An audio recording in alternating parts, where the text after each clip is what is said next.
the interest of a citizen who is subpoenaed for questioning to answer. If he does not answer, he'll be investigated in one way or another. The Senegalese people are following the investigation very closely, as it is the first of its kind since the country gained independence. Well, Karim and the 6 former ministers are barred from leaving the country. And before we go, a reminder of headlines. The Nigerian community in the Gambia has recognized the leadership qualities of President Jammeh with the conferment of the award of Grand Patron on the head of state. Vice President Jai Sedi and other leaders have reaffirmed their commitment to improving the rights of the individuals and people at the center of development and population growth. Thousands of supporters of Karim Wade Friday stormed the streets of the Senegalese capital Dakar in a mass show of support for the man at the center of alleged corruption investigations. And British Petroleum BP has backed a $4.5 billion fine from the U.S. government for the oil giant's role in the 2010 oil spill in the Gulf of Mexico. That brings us to the end of this edition of the news. Thank you very much for your time. Nuninenla is next. But inshallah, we'll be back at 2200 hours with more news. Thank you.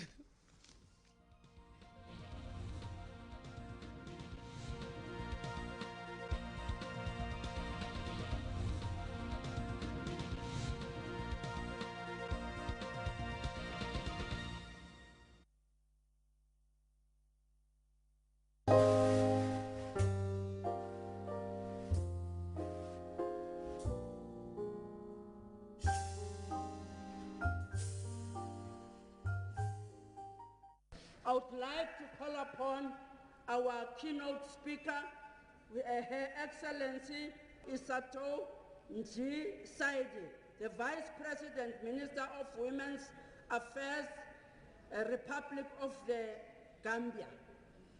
Over to you, Madam.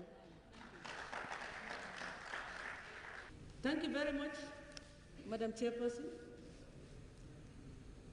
I want to recognize all the honorable ministers here present, parliamentarians, resource persons, panelists,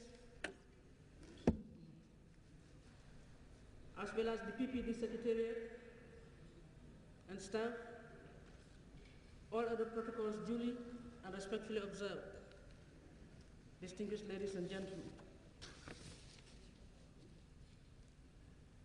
First of all, before commencing, of course, I want to bring you greetings from my president, His Excellency Sheikh Professor Alhaji Dr. A.J.J. Jammeh, President of the Republic of the Gambia.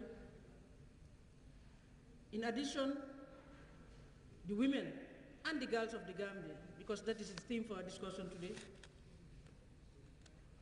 And of course, I want to take this opportunity on behalf of His Excellency the President, on behalf of the entire delegation here present, to thank the Right Honorable Prime Minister of the Republic of Bangladesh, and of course the government, as well as the PPD Secretariat and staff, for the wonderful facilities that have been put at our disposal since our arrival in this beautiful city of Dhaka, and the wonderful hospitality as well. I'd also like to congratulate, at this point, the new Executive Director of Partners in Population and Development, I guess who only took over in the last 6 or 7 months. And of course, thank the outgone one as well for the wonderful job done. And by extension, thank the staff of the Secretariat as well. Of course, I want to thank the torchbearers of this wonderful organization and alliance and partnership for promoting and, of course, enhancing the South-South cooperation and influence and initiative through this very important organization that was formed after the Cairo 1994 Conference on Population and Development. I thank the PPD for this opportunity as well to deliver the keynote address for this segment of the Ministerial Conference on the theme Gender Equity equality, and the empowerment of women and girls, I would say, by extension, because the girl is the future woman, for sustainable development. On behalf of my government and the people of the Gambia, I would like to thank the PPD, as I said, for creating this laudable forum that brings together continents of diversities, of course. We all come from different parts of the world. But what brings us together is our commonalities, and of course, learning from our differences and challenges as well. We are an alliance with common interests, and we are here to share lessons of best practice and experiences in the implementation, of course, of the ICPD Program of Action, that is the Cairo 1994 Program of Action on Population and Development. I'm very grateful once again to the government of Bangladesh, as I said earlier on, for hosting this important event and ministerial conference. Surely, Madam Chairperson, gender equality, equity, and the empowerment of women is at the heart of the Cairo ICPD Program of Action. From the beginning to the end, in the chapeau itself of the document, it's all about men, women, boys, and girls. Therefore, it's about gender. And that is why this particular forum is particularly important, since it would make us aware that gender and development is not about women and development only, but it's about the development of society as a whole. If one invests in women, we would all agree, in terms of development and meaningful socio-economic transformation, which we all want for everybody. Of course, we invest in half that society, sometimes more than half. It depends on the percentage of women in that society. But it's always been said, and it's been proven by development experts, by all concerned, that if you invest in women and girls, it trickles down to the rest of society. That if you develop women and girls, indeed, you develop the rest of society. Why? Because women are the first teachers in life. They are teachers of men as well as of women, of boys as well as of girls. They are the custodians of society. And therefore, they can influence any human being at an early age and mold you in either this way or the other. That is why it's critical to invest in women and develop women, because it trickles down to society. But if you develop just men and boys, we've always proven that even in education, then we are developing one sector of society.